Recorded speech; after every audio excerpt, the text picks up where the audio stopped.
Hello guys, gusto ko lang po sana i-share sa inyo kung ano po yung mga natanggap ko today. So nakakatuwa po kasi hindi ko po ini-expect kasi dati hindi ako interesado. Few weeks ago, bali kukwento ko po muna sa inyo, few weeks ago, meron po akong mga kasama sa church na naririnig ko po ito na magre-register lang daw po kayo using your HK number at makakakuha kayo ng $100 na pwede nyo pong ipalit o ibili doon sa store. So, ayun na nga po, hindi po ako interesado. So, hindi ako sumama kasi may lakad talaga ako na iba.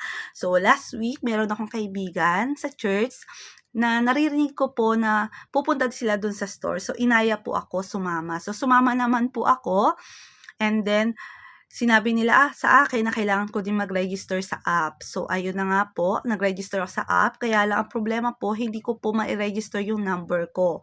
So, pagdating po dun sa store, humingi po kami ng tulong dun sa staff. So, tinulungan nga ako ng staff para makapag-register ako sa app.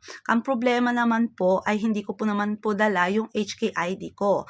So, yun ang problema ko naman sumunod. So, sabi ko babalik na lang po ako.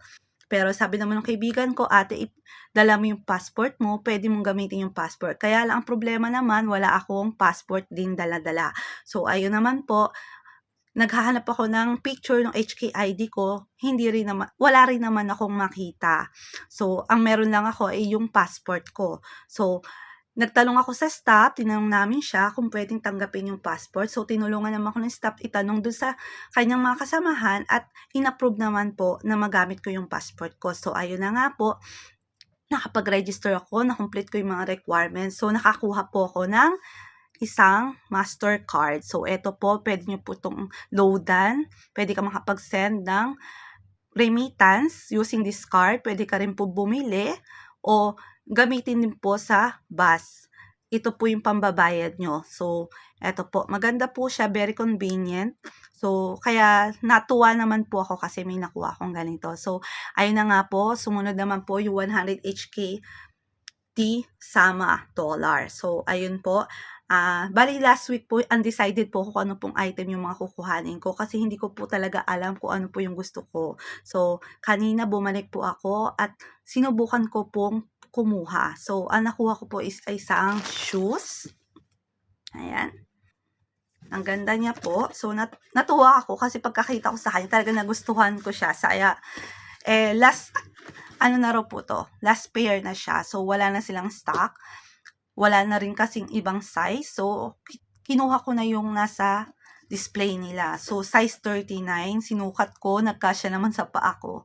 So, yung size po ng paa ko is size 37 to 38. At ito naman po ay 39. So, kasya naman pag may socks. So, kinuha ko na po siya kasi nagandahan talaga ako. So, eto po siya. Ayan. Ang ganda niya po. So, flex ko lang. Papakita ko lang po. Share ko po kung ano po yung nakuha ko. So, ayan. Ayan.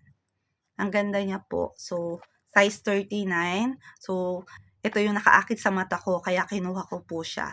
So, and then, this one, kasi kailangan ko makumpleto yung $100 para maka-avail ko yung space. So, ito, dinagdag ko po siya.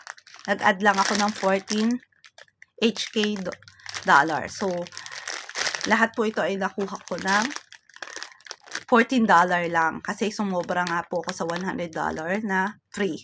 So, eto po. Thank you. Bye-bye.